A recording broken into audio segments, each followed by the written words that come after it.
Bonjour à vous qui regardez cette vidéo. Je souhaite aborder aujourd'hui la question de la classe moyenne. Pour la simple raison que ce mouvement des Gilets jaunes, l'actualité donc, nous amène très directement à analyser la situation dans les pays développés. Cette situation est une lente implosion de cette classe moyenne, dans la perspective, qui est celle de l'oligarchie, d'une tiers-mondialisation de nos pays.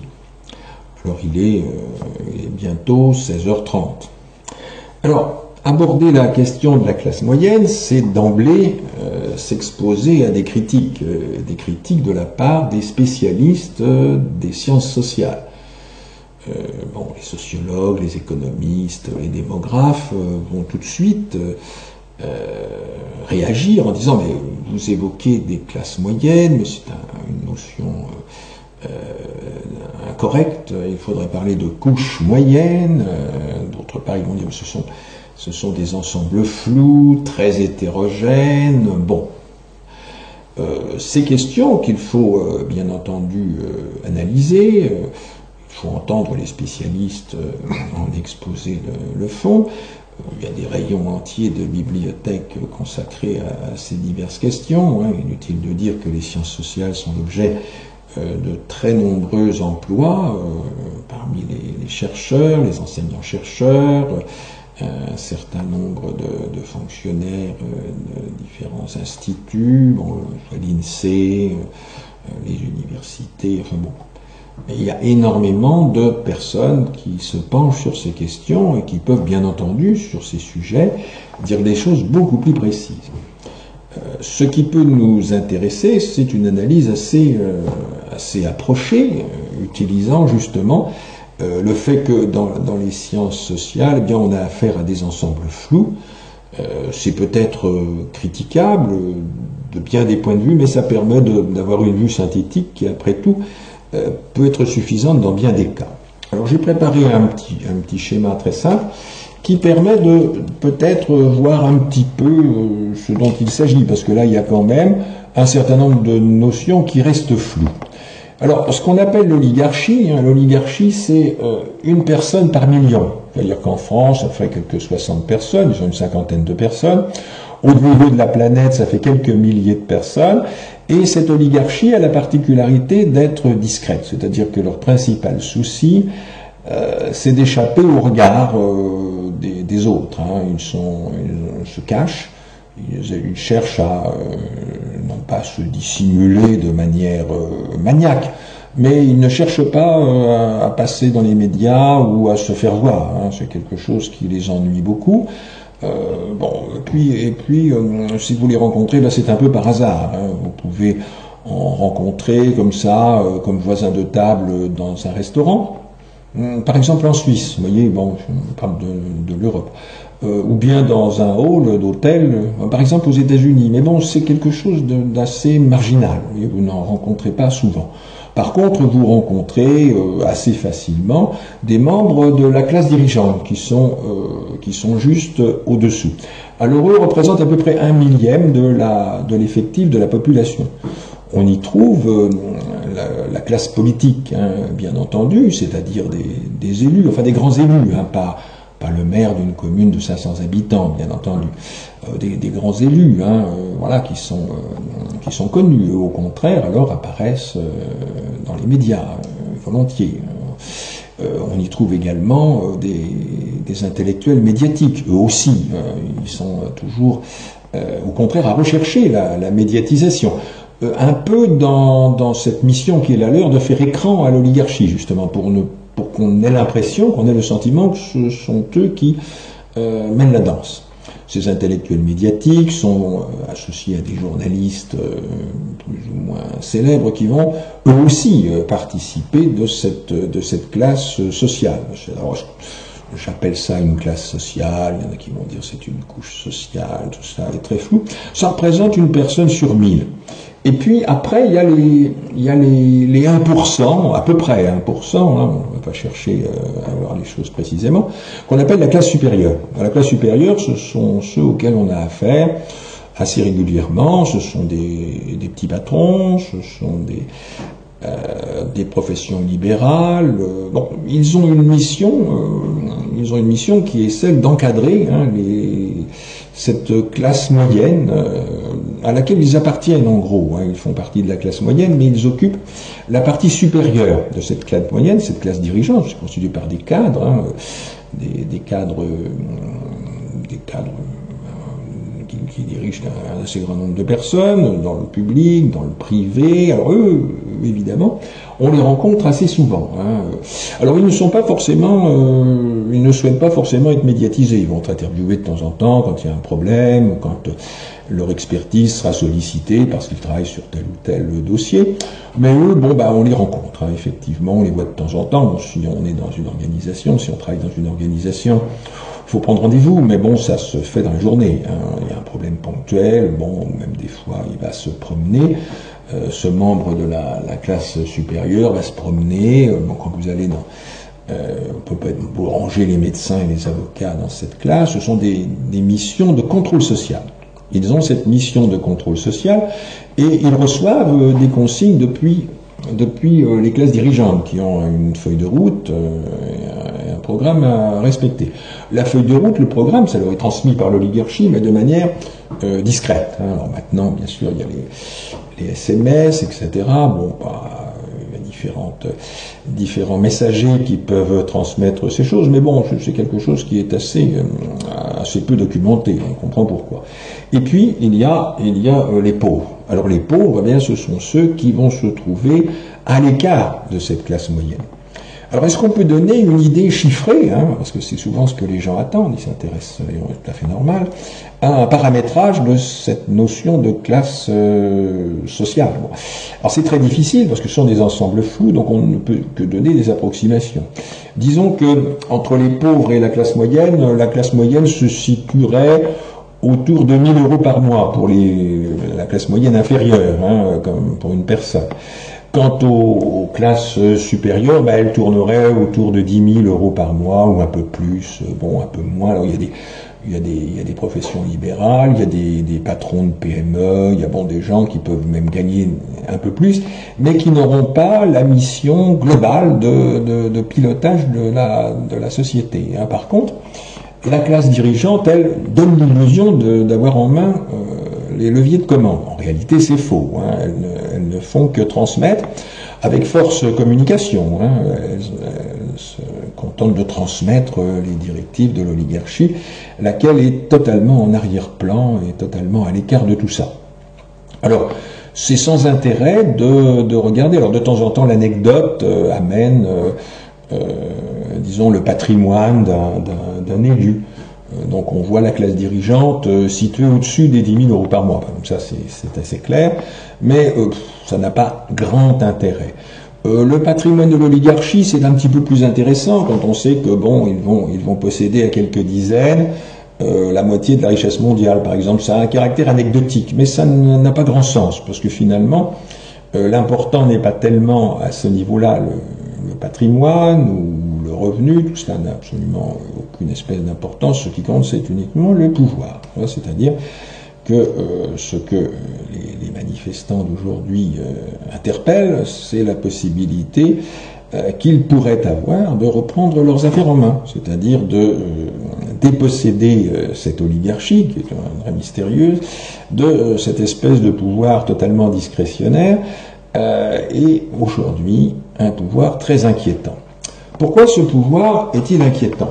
Alors on évoque parfois la question du fascisme.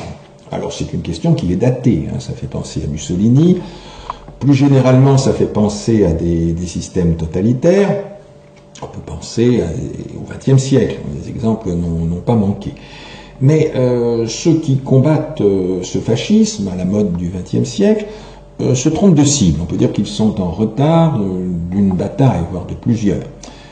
Aujourd'hui, le fascisme est à venir, et un fascisme un petit peu différent, parce qu'entre le modèle qui avait inspiré le roman célèbre de George Orwell, 1984, eh bien, les progrès techniques ont été évidemment orientés dans la perspective de la mise en place d'un contrôle social beaucoup plus efficace que celui qu'on brocardait à l'époque, par exemple, du stalinisme. On racontait cette histoire, ça se passait à Moscou, sous Staline, et on disait, un peintre abstrait marche dans les rues de Moscou, il est suivi par deux figuratifs en civil. C'est-à-dire que cette surveillance mobilisait un personnel nombreux, et qui dit personnel nombreux dit flottement. Il y avait la possibilité de temps en temps que tel ou tel surveillant se mette à réfléchir, ou etc. Il y avait le syndrome de Stockholm, enfin il y avait plein d'incertitudes et d'imprévus qui sont de nature à inquiéter aujourd'hui l'oligarchie, qui ne veut plus de ça. Le but de l'oligarchie, c'est de réduire l'incertitude, de garder, a priori ad vitam, même s'ils ne vivront peut-être pas 1000 ans, mais ils ont envie de garder cette longévité, elle existe en tant que, pour eux, en tant que catégorie sociale, ils n'ont pas du tout envie d'être absorbés ou détruits par un mouvement de révolte. Et donc, leur perspective, c'est une perspective de domination totale, et pour ce faire, eh bien, ils ont besoin d'imploser la classe moyenne. Pourquoi? Ben, on le voit aujourd'hui dans la rue, avec les gilets jaunes, eh bien, ce sont justement ces membres de la classe moyenne qui sont dans les rues. Ce sont des personnes qui ont déjà un métier. Ce sont des personnes qui ont acquis un savoir-faire, un savoir-être, qui ont une famille, qui se déplacent en automobile, justement, qui donc ont une certaine aptitude à contester l'ordre établi. Alors beaucoup votent, mais il y a quand même pas mal de gens aujourd'hui qui s'abstiennent. Ces abstentionnistes sont pour beaucoup d'entre eux, enfin il y a ceux qui votent blanc également, mais ces abstentionnistes sont pour beaucoup d'entre eux des personnes qui ont compris la grille que j'ai présentée, le schéma que j'ai montré tout à l'heure, l'aurait parfaitement clair.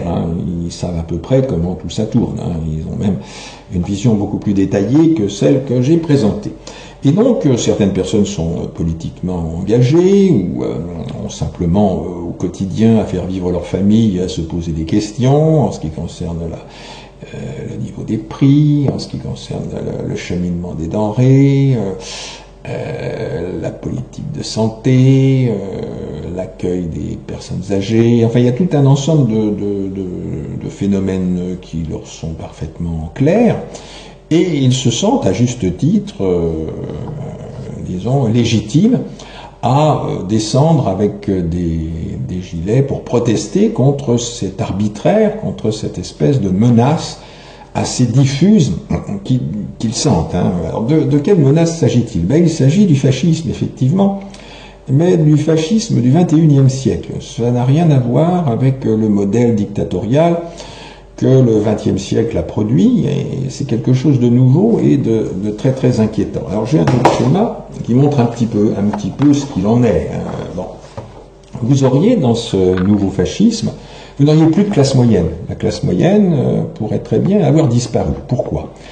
Parce qu'en ce qui concerne les savoir-faire, les métiers, beaucoup sont encapsulés dans le logiciel, ce qu'on appelle l'intelligence artificielle. Alors il faut une traduction plus fidèle, parce que l'intelligence artificielle, c'est la traduction d'un terme anglais, artificial intelligence, ce qui signifie intelligence, ça veut dire la surveillance. Et ça veut dire la surveillance artificielle, c'est-à-dire, il s'agit en réalité, avec cette intelligence artificielle, non pas de manifester une intelligence humaine, mais de manifester de manière automatique et artificielle, de fait, la surveillance. Et c'est ce qu'on peut appeler le panoptique bioélectronique. Alors ce panoptique bioélectronique remplace la classe supérieure. On n'a plus besoin d'assurer le contrôle social par du personnel, puisque chacun pourrait avoir sa puce RFID microscopique. Et puis, dès que quelqu'un approchera d'un automate, l'automate pourra très bien l'appeler par son prénom et lui souhaiter la bienvenue. Ou bien l'anesthésier par un dispositif quelconque. Les choses pourraient se passer de cette manière-là. Il y a déjà des caméras automatiques, on peut imaginer des drones policiers, des choses de ce genre, des trucs tout à fait sympathiques. Donc ça, c'est le panoptique bioélectronique. Alors bien sûr, comme dans un autre roman célèbre de Aldous Huxley, hein, Le meilleur des mondes, eh bien, il y aurait justement la possibilité de se protéger des éléments qui pourraient éventuellement, de par certaines aptitudes, se révéler dangereux pour l'oligarchie. Par exemple, on a mis des tablettes électroniques dans les écoles, ça permet de repérer tel ou tel enfant très agile ou très vif d'esprit. Bon, évidemment, la médecine pourra s'occuper, enfin une médecine bien informatisée, bien sûr, pourra s'occuper de lui, hein, pour qu'il ne vienne pas perturber les rejetons de l'oligarchie qui sont complètement à part. Donc ça, c'est le système qui est prévu, une implosion de la classe moyenne, une masse de pauvres et un panoptique électronique. Alors, ce qui se passe dans les pays du tiers-monde, pourquoi peut-on parler de tiers-mondialisation? Alors, bon, il faut évidemment aménager un petit peu cette idée. C'est une idée simple, tiers-mondialisation, tout le monde voit de quoi il s'agit. On voit que les gens vont être très très massivement des pauvres. Dans les pays du tiers-monde, on a évidemment énormément de pauvres, une oligarchie qui est une plutocratie locale, et puis l'armée, qui est faite par des soldats qui vont de temps en temps massacrer les pauvres s'ils bougent, etc. Dans le panoptique bioélectronique, donc dans ce fascisme qui se prépare, si on se laisse faire, actuellement les gens sont en train de protester, eh bien c'est un système épouvantable qui pourra d'ailleurs produire des génocides à très grande échelle, puisque avec la grande crainte des oligarques de voir un avenir très confortable. Ils aiment beaucoup leur situation, ils peuvent faire ce qu'ils veulent, ils se déplacent dans le monde avec des avions privés, dans des bateaux privés, ils font ce qu'ils veulent, ils font n'importe quoi, quand même un peu surveillés par leur père, il ne faut pas que ça soit fasse de bulle, enfin bon. Disons que ces oligarques n'ont absolument pas envie de la moindre incertitude qui pourrait être liée à des mouvements de subversion. Et donc ils préparent avec beaucoup de calme et beaucoup de sagesse la mise en place de ce nouveau fascisme, le fascisme du XXIe siècle, dont il serait intéressant de demander à ceux qui aujourd'hui ont une certaine fierté, en s'affublant de l'étiquette Antifa, en s'appuyant sur l'histoire du XXe siècle, ou même 2 siècles précédents, eh bien, il serait intéressant de les inviter à réfléchir justement au fascisme à venir, et non pas à se battre avec 2-3 batailles de retard. C'est pas le problème n'est pas là. Alors, cette perspective de tiers-mondialisation, qui passe évidemment par l'implosion de la classe moyenne, eh bien, on l'observe aujourd'hui, puisqu'aujourd'hui, quelqu'un qui passait dans les médias, qui fait partie de ce qu'on appelle les intellectuels médiatiques, disait en forme de boutade qu'on exportait des bacs plus 7, qui avaient été formés aux frais du contribuable français, il s'agit de la France, mais on exportait des bacs plus 7 et on importait des bacs moins 7, qui allaient coûter aussi très cher aux contribuables. Donc cette classe moyenne est grignotée de tous les côtés. Et ce grignotage de la classe moyenne passe par l'économie, mais pas seulement. Il y a toute l'ingénierie sociale, la destruction du système éducatif, sur laquelle il faudra peut-être s'attarder un peu. Enfin, il y a tout un ensemble de choses qui sont en chantier. La crétinisation des médias, les sports-spectacles, tout un ensemble de débilités qui sont mises en pâture. Les jeunes qui sont de plus en plus coupés de leurs aînés par tout un ensemble de gadgets. Tout cela, bien sûr, est une façon de liquider la classe moyenne qui est en chantier. Alors, cette hausse du prix du carburant, c'est évidemment la volonté de paupérisation, c'est-à-dire que les gens ne pourront pas acheter un bouquin parce qu'ils auront déjà du mal à acheter suffisamment de pâtes pour terminer les repas de fin de mois. Comme disait je ne sais plus quel comique, le problème, les fins de mois, c'est les 30 derniers jours. C'est un petit peu ça.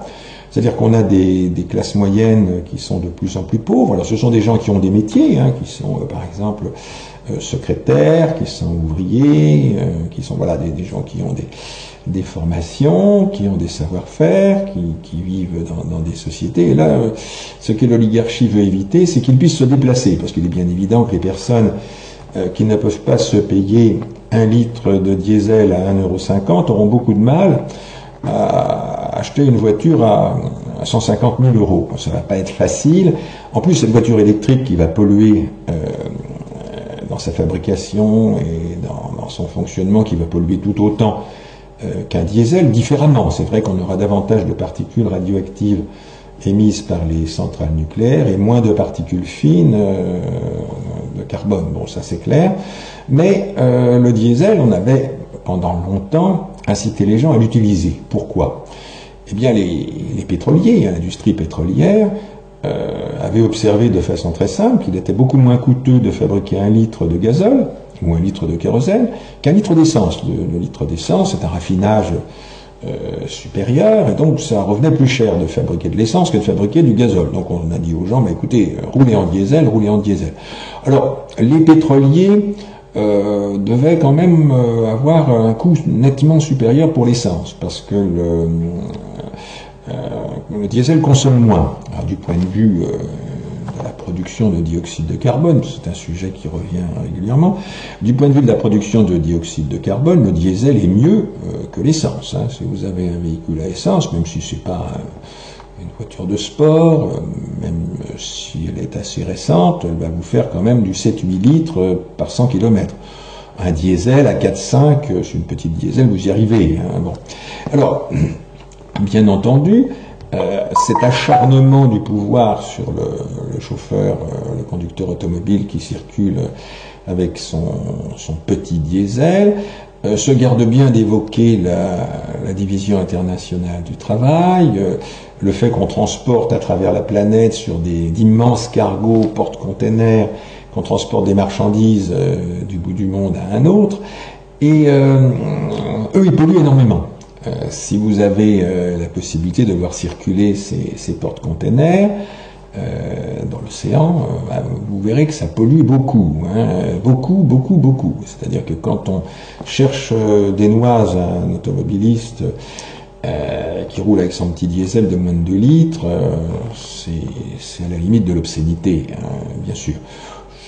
Pour autant, si on arrivait à rendre plus limpide l'air des villes, on pourrait s'en trouver bien, mais avec ce dispositif, on va obliger en fait des gens des territoires, parce que les citadins ont des transports en commun en général très efficaces et ils les utilisent régulièrement. Les gens des territoires, les gens isolés pour diverses raisons, par exemple le prix des loyers ou le prix des habitations en ville, qui vont donc faire ces trajets banlieue, ville, banlieue, etc., centre commercial et autres, ce dont j'ai parlé hier, eh bien ces personnes-là, avec des voitures électriques, elles n'auront pas forcément l'autonomie nécessaire, parce que le thermique, ça présente un énorme avantage, c'est son autonomie. Avec un thermique, vous faites 1000 km avec un plein, voire plus. Avec une voiture électrique, non, ça ne se fait pas. Alors bon, en plus, les voitures électriques sont fort coûteuses, et elles ne sont pas fabriquées au même endroit. La voiture électrique, c'est plus, on en fabrique un peu en Europe, mais c'est quand même plus la Chine et les États-Unis qui se sont lancés sur ce créneau, et qui donc ont peut-être eu leur mot à dire dans la nouvelle orientation de la politique énergétique des automobiles européennes. Bon. Alors tout ça, il y a eu l'affaire Volkswagen, etc. Bon, il y a plein de choses qui sont... ça sent un peu l'arnaque, toute cette histoire de voiture électrique. C'est quelque chose dont il faut prendre avec des pincettes. Donc le mouvement des Gilets jaunes est totalement légitime. Comme je l'ai rapidement suggéré hier, il serait bon que, au-delà de cette bataille sur le carburant, on aille assez vite à poser d'autres questions. C'est ce qui se fait d'ailleurs dans le fil du mouvement. D'autres questions surgissent, celles que j'ai évoquées hier, d'autres encore, que les copains qui sont sur le terrain découvrent en passant. Et puis, par exemple, ils découvrent la puissance des barbouzes infiltrés qui peuvent saboter le mouvement. Et puis les personnes médiatisées aussi. Enfin, ça c'est tout le jeu de la classe politique de torpiller ce mouvement. On peut imaginer, vu l'ampleur de ce mouvement, que la classe politique est vraiment sur le pont. Il y en en a d'infiltrés, il y en a qui font des commentaires, etc. Enfin bon, tout ça, des provocations dans tous les sens, c'est quelque chose dont il faut prendre conscience clairement. Alors, les autres problèmes, ils sont posés. Hein. Quand on pose le problème fiscal, on pose le problème du pouvoir d'achat, on pose le problème de l'existence de la classe moyenne, parce que c'est exactement ce qu'on est en train de vivre, ce projet d'implosion de la classe moyenne, pour le projet de l'oligarchie mondialiste, parce que c'est au niveau mondial que cela se fait, et l'oligarchie est organisée sur le plan mondial. Eh bien, c'est le vrai fascisme, c'est ça. Le panoptique bioélectronique, des pauvres et une oligarchie, alors complètement, ils étaient déjà à l'écart, ils sont déjà à l'écart aujourd'hui, alors avec ce système-là, on ne saura même pas qui c'est, hein, vraiment, des gens complètement inconnus, qui pourraient d'ailleurs eux-mêmes être absorbés dans le machinisme, dans le panoptique pourrait très bien les dévorer. C'est l'angoisse un peu sous forme d'anticipation de la machine qui prend le pouvoir. C'est un petit peu ça qui nous attend, et donc il faut se battre, voilà, il faut se battre, parce que l'enjeu est quand même de très grande importance. Je vous remercie de votre attention.